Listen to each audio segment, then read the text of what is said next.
Hi, my name's Joe. And I'm Jenny. And we're two clinical fellows in education. Now we're here today to talk to you about theatres. So theatres can be a fantastic place to learn and to get loads of really great opportunities as a medical student. But we do appreciate that it can be quite scary or a little bit intimidating if it's not somewhere that you've been before or not particularly familiar with. So what we're hoping to do today is give you a bit of a walk through theatres, like literally walk you up to our theatre department and kind of give you an idea of what to expect, do's and don'ts, and then Joe's going to give you some fantastic tips for getting the most out of theatres. And we're also going to have a chat with a couple of staff members who work in theatres, certain roles that you might not be as used to seeing as nurses and doctors on the ward, and just to see what their tips for you get the most out of theatres are as well. So off we go to theatre. You get there by taking the lift or the stairs to level D.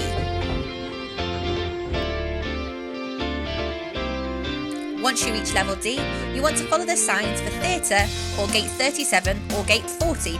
Head right to the end of this very long corridor and you will eventually reach theatres. So we're here now outside theatres.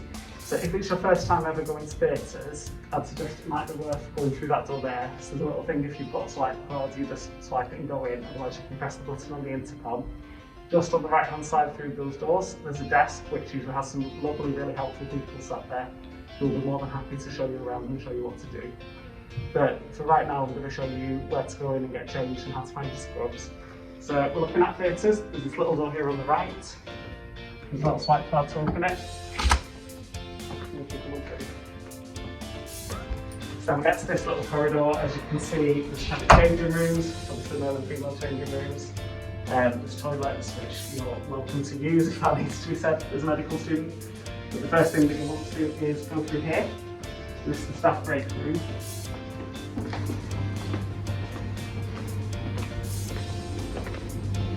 But at the minute, this is where we're keeping all of the scrubs as well. And the scrubs come in all sorts of different sizes, so you want to have a little look at the neck and it tells you which size it is. The bottoms have drawstrings which are all different colours, which again correspond to the different sides. So once you've got your scrubs, you're going to want to get a hat for theatre.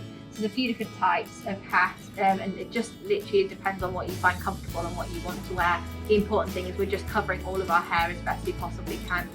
No stray bits of hair out to look fashionable. No, we need it all away, okay, even if you look like an egg like I do. So options for hats, we've got this type here, which are the elasticated types. Okay, so that's got the elastic at the back. It's quite good if, like me, you've got a big wad of hair at the back of your head. So that's one option. Another option is the tie caps, which are like this, and they have got some ties at the back, which, here we go, fold out like that. And again, you just tie that to the back of your head, keep it nice and tight. There's also this type here, I'm not going to pull one out, you know, but this type here, which will cover a headscarf for you. And then also you can often find beard covers as well if you have a beard that you need to cover up. Yeah, so select your hat. So for me, I'll pick up my elastic one, and then off I go to get changed. So we thought we'd give you a little look of what it looks like actually inside the changing rooms. So as you come in, there is a shower, which you're very welcome to use, especially if you've cycled to work or anything along those lines. There are lockers. Sometimes there are lockers reserved for students. I would ask at induction as to whether there are student lockers available for you to use. Coming over here, importantly, you can see this box that's full of Crocs. As we'll talk about, you do need to be wearing those on your feet at all times. If you don't have your own, you can usually find some in here. At the end of the day, when you're all finished, those are the laundry baskets. You just pop your scrubs into the baskets as so. So this is the way that you should be dressed any time that you're in the theatre complex. So I don't mean just in a specific operating theatre, I mean any time that you've come through those theatre doors, you need to get changed and you need to look like this. It's just going through from top to bottom, so you'll notice that I've got a head covering on. Because I've got short hair, I've gone for a kind of tie back, which is self-explanatory, you just put it on and tie at the back. Jenny's got longer hair, so she's put on a more kind of elastic thing, as you can see here. We're both today wearing eye protection and masks at all times because we're filming this in the middle of the COVID-19 pandemic. If you're watching this years down the line and the world has beautifully recovered to what it once was, then you might not need these all the time. Just check with members of staff about the appropriate level of PPE for the area and for the specific operating list that you're watching. We can then have a think about the scrubs themselves. So they're just straight cut, they should in theory fit everybody. The two pieces, there's a top and bottoms, just get a feel for what kind of measurements suit you, and then you can pick them up from the racks. Really important that you are wearing your ID badge at all times, especially as a medical student where staff will otherwise know who you are. It's very, very important to have that clearly on display at all times. And if members of staff challenge you and ask who you are, then that's just them doing their job, but you can always point to your ID badge. And last but not least, I'm wearing these very fashionable clogs. So these have two purposes. Number one, I never wear them outside of theatres, so you do want to have a pair of shoes that you want to wear in theatres. Number two, clogs are most people's go-to because they're easy to wash. You can imagine if you're in theatre, certain bodily fluids could end up on your shoes, so you want ones that you can just very easily rinse off. I would advise buying your own clogs, especially if you're sort of earlier on in medical school. You'll have a lot of opportunities where you go into theatre throughout the rest of med school and probably in your foundation years. It's just handy to have a pair of your own. And now we're heading into theatre itself. This door is located just opposite the changing room. You go down this little corridor with lockers to the left-hand side and then turn right onto a long corridor filled with theatres. Each theatre will have a number outside or on the door to tell you which theatre it is. Find your theatre and the first thing you will do is go through the anaesthetics room. Before you enter the anaesthetics room, it's really important that you check through the window to make sure you're not interrupting anything that's happening in there. And here we are, the anaesthetics room. So this is the anaesthetic room. This is where patients come to first before they obviously go through to theatre, which we'll have a little look in a minute. Working in here you'll find your anaesthetist, who is a doctor. You'll also usually find an ODP, who's an operating department practitioner, who will help out the anaesthetist with giving a safe anaesthetic. Now obviously the patient will usually lie here on this trolley. You'll see just in the corner over here the anaesthetic machine, which has got sort of various tubes and bits of equipment and things like that. Do not touch that machine unless the anaesthetist has given you permission and told you exactly what to do, but if you are under supervision then it's okay.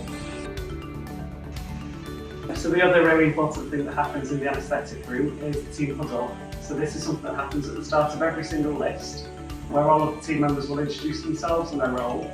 And that's a really good opportunity for you to get yourself known and get yourself into that theatre team. And theatre staff are usually very pleasant to medical students who turn up, who attend the huddle and introduce themselves. You'll then also have a talk through all of the cases that are going to be planned on that list, if there's any special anaesthetic or surgical considerations. So it's also a good way to get to know the patients that you're going to be seeing. So if you've been in here with the anaesthetist while they've been given the anaesthetic, then great, sort of get as involved as they allow you to.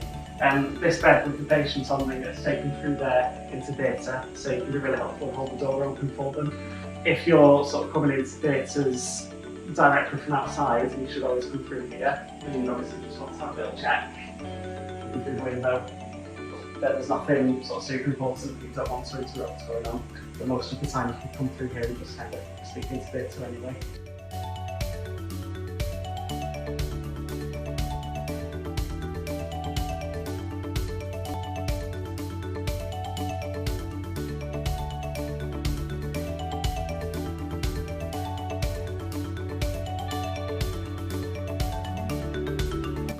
So this is theatre. So the patients come through from the anaesthetic room, which is just through there.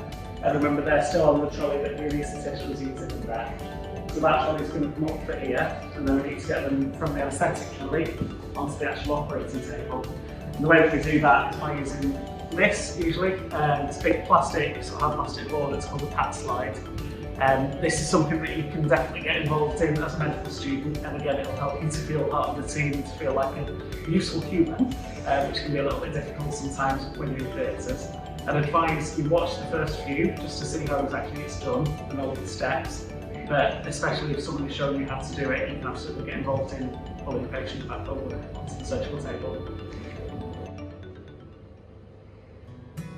So this is the anaesthetics machine, and this is a very complicated device that will be operated predominantly by the anaesthetist, but also the ODP. Again, I'd advise you probably don't touch that unless you are specifically instructed to by the anaesthetist and being supervised to do so. They do like to have a chat with you about it, so please, if they're chatting to you about it and engaging with you, then absolutely try and learn from that, see what they've got to say. It's really interesting stuff. So you then come around to have a computer here. Normally there's somebody on there who's logging everything that's going on in theatre. They're quite strict about timings and everything, so they're logging all of that in the computer. if they ask you to look anything up, that's probably where you can do it for them, okay? This little device here, see this wheel down? This is part of the device where they'll be sucking out all sorts of bits and bobs, so that be blood or fluid or whatever operation they're doing. So you'll see the nurse wheel this out for you, and it will attach the suction device the surgeon is using. Over here, this is the board that's going to be used by the scrub nursing team, okay? Now, you can't see the middle of there, there's lots and lots of different names of different surgical equipment and swabs, etc. on here. This is basically how they keep track of everything that they've used during the theatre sort of session or one operation, to make sure that nothing is left behind where it shouldn't be, okay? And then we come around into here, we've got our board here. So basically, what you'll often find, I'm not sure if it always happens, but we'll often have a list of staff members. So you'll normally, someone will come in the morning and they'll write the staff members are going to be working, particularly the surgeon, the anaesthetist, the scrub nursing team, although the scrub nurse will often rotate from operation to operation. And so what's quite nice sometimes is you can pop your name on the bottom of that list, just so again, you're kind of part of that team, and if people are like, well, we've got one extra head that's not on this board, you've identified yourself, okay? Balls like this, I'll wheel it out so you can see. Balls like this, you may see being pushed around. Again, this is for things like dirty swabs that have already been used, and they keep them in here, don't be touching them or interfering with them, because they count them in and count them out, okay? So again, most of this equipment is best just to not touch it unless you're asked to do so. So this will be where the patient is. Now, obviously, we have got a patient in with us today, but they will be laid out on here, obviously, with all the tubing patch to the anaesthetic machine. So it's really important we're not crossing in the head end, because obviously you've got all of your tubing you don't want to use for anything. And then as the operation begins, there will be drapes placed over the patient. Now, these are different colours and different trusts. They're usually some form of blue or green, okay? And once that person is draped, they are then sterile. So it's really important you don't go touching those drapes.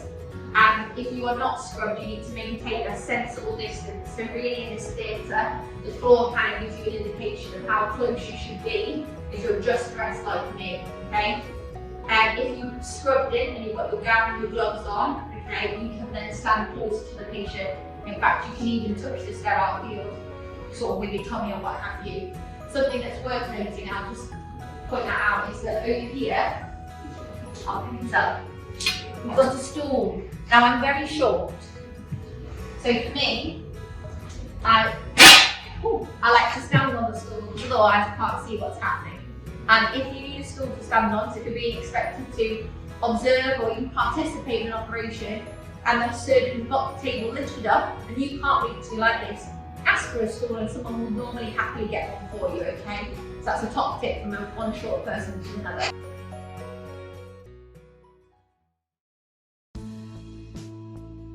So in here is the scrub room. So as you can see, it's essentially a big sink and some equipment for you to dress yourselves in.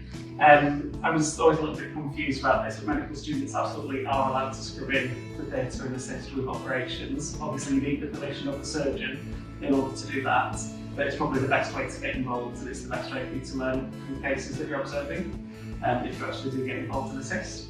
If you've never scrubbed before, then we'd suggest have a little chat with the scrub nurse. They'd be more than happy to show you how it all works. But the basics of it are, give your hands a really good wash for at least 5 or 10 minutes, sort of multiple times. Grab your kit from back here, so you'll be wearing the surgical gowns, all different sizes, and then all different sizes of gloves.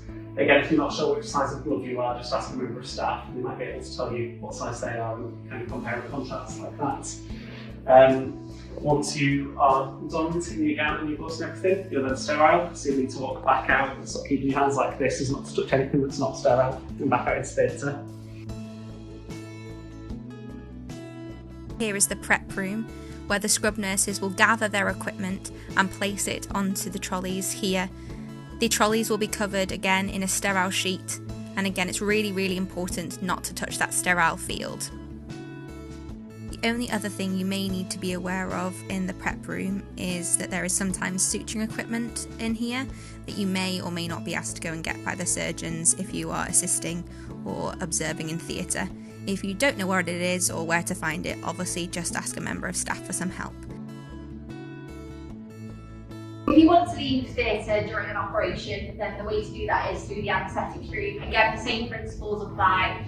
Just double check through that window that they're not having a conversation or anything important in there that you want to interrupt, and then just politely exit through this door, okay? If the operation is finished, you know, the patient has been reviewed or is at least on the way out, then you can exit with the patient through these doors, or at least with the team, okay? It goes this way. And the reason we don't go through this door ordinarily in the middle of an operation is because this leads straight to a corridor, and obviously then we're just sort of introducing muck and stuff into the theatre that we don't want here. Okay, so on the way.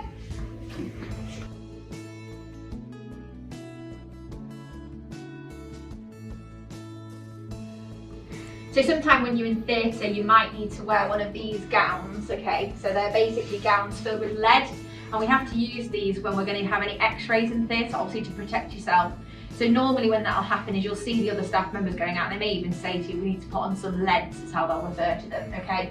All you need to do is come out and grab one of these. They're in lots of different sizes. I'm quite short, but often there's only like very large ones, but you know, you just make do. Just a little tip, make sure whenever you're picking them, if you're one of the first out here, make sure you're not picking one with someone's name on. So this jazzy one here, which I imagine belongs to somebody, so don't pick those ones.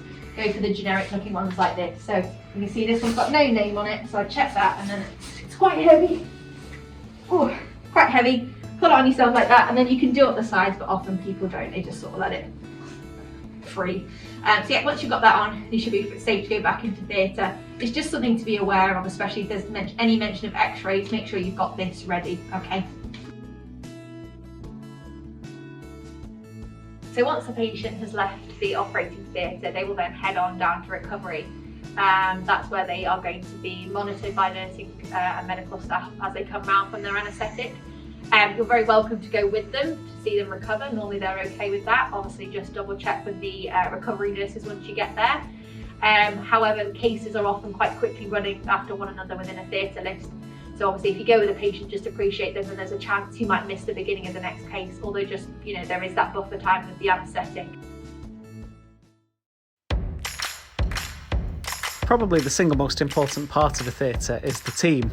And there's a variety of different professionals who make up the team in a theatre, and you might not have heard of some of these professional roles before. So we sat down with 5 theatre professionals who very kindly gave their time to explain their role and give you some top tips for getting the most out of theatre as a medical student. So I'm Holly Larger, and I'm an ODP for the Trust. It's an operating department practitioner. I qualified in May last year, so I'm newly qualified. I've come into the role from being a HCA for 8 years and decided to do my training further. As operating department practitioners, we assist the anaesthetist with the anaesthetic, and we also scrub with the surgeons to do the procedures.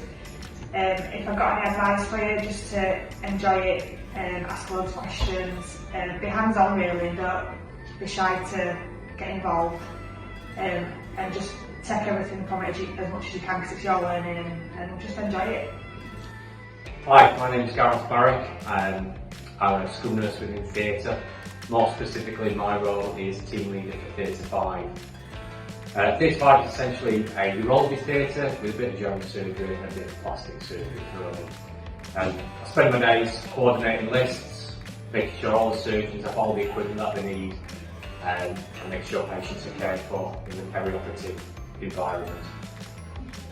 What I would say to all you medical students out there, for those of you that come into theatre, is, as a top tip, listen to what you're told about the instrumentation and how to use it, because you'll be amazed how many people can knock up a suture. Hi, I'm Matt Cameron. I'm a staff nurse in PACU, also known as recovery. That's the area where patients come post-op after surgery. They can have GA, local, spinals, epidurals come to us, and we'll care for them until basically feet to go back to the wall through fully conscious, pain relief, the hemodynamic is stable. In there, we care for by mainly staff nurses, but we do have healthcare assistants at level 3, and we care for those patients too.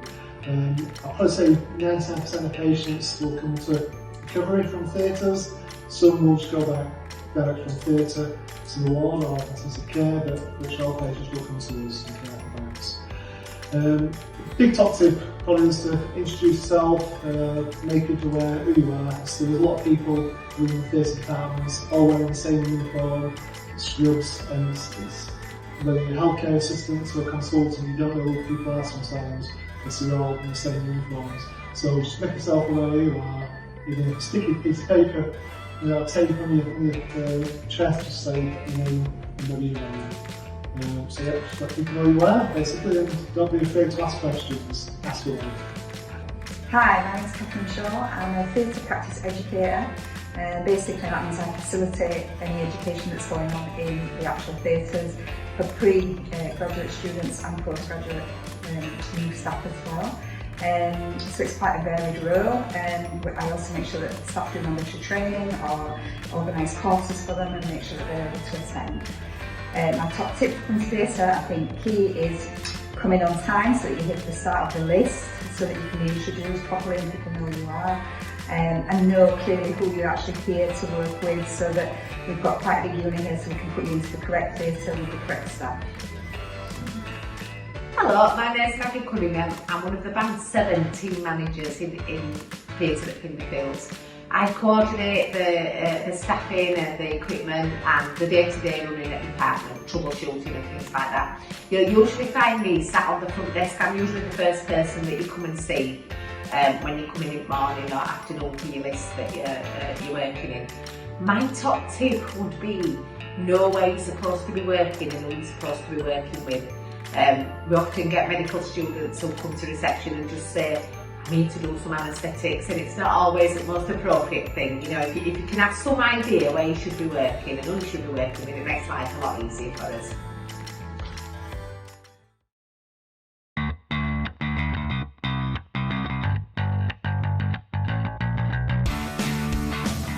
So you should have just seen our tour of the theatre department, as well as some interviews with some lovely helpful staff that hopefully will make you feel really welcome. So last thing, we just wanted to talk you through some of our top tips for getting the most out of theatre. Yeah, absolutely. So our first top tip is a really simple one, but it's always eat breakfast if you're going into theatre. I'm personally not actually a big breakfast eater. I don't often want to eat it in the morning. But certainly if I am going into theatre, it just helps a lot. There's a lot of sort of physical lifting and sort of standing up for a long time, so I find that having had a good hearty breakfast does help with that. Yeah, absolutely. And the next thing is also on the same vein, just being prepared. So what we recommend that you do is try and contact your consultant that you're going to be with in theatre a good few days in advance, so you can try and find out where and when to meet with the consultant, so that they can hopefully take you into theatres with them and maybe even introduce you to some of the patients beforehand. Yeah, and the other really useful thing you can do if you've prepared and if you've chatted to your surgeon ahead of time is have a think about what kind of cases they're going to be operating on, and that allows you then to in advance have a little bit of a read around those cases, a read around the operations that you're going to see, and it just means that you are going to see a lot cleverer when they're asking you questions and probably get a lot more from actually being in theatre seeing those cases. Yeah, absolutely. And if you can't get in touch with them for whatever reason, you know, they're busy people, they sometimes don't reply to their emails. The next best thing is probably to turn up in plenty of time, so maybe like 7:45ish at the theatre department, so you can introduce yourself to the staff members there, and maybe they'll be able to guide you to where you might find that consultant, or maybe the registrar that's involved in the theatre that morning, so that you can get involved as soon as possible. It's always just best to look eager, look prepared, to get the best out of your day, really. Yeah, totally. Now it's really common when you're in theatre to start feeling a little bit faint, a little bit nauseous, or be sort of stood there being scrubbed in and really needing a wee or something like that. I know that's certainly affected me more than once, I'm sure it's affected you too, hasn't it? That's really common, that's not weird, that's not unusual. All I would say is just tell somebody. It is much better for you to just sort of have a little stool brought to you, have a sit down, de-scrub, go and have a drink, you know, have a 10-minute break or whatever. That's absolutely fine. The staff see that absolutely all the time. That's really normal. What you don't want to happen is for you to actually lose consciousness and at best fall backwards and hurt yourself, but at worst fall forwards and really hurt the patient. You don't want that. So if you are feeling a bit faint, just tell somebody. Yeah, absolutely. And then above all else, we just kind of want you to have fun and enjoy yourself. If you throw yourself into the time in theatre, not literally, but if you throw yourself in metaphorically, hopefully you'll get more out of the experience, isn't that right? Absolutely. Yeah. Just be friendly, introduce yourself to everybody, ask questions, engage, and just show you're there to learn, not just stand in the corner looking frightened or worried. really try and get yourself in with the team, and hopefully you'll be able to get a lot out of the experience. Absolutely. Any questions, feel free to drop us an email. Otherwise, good luck and enjoy your time in theatres.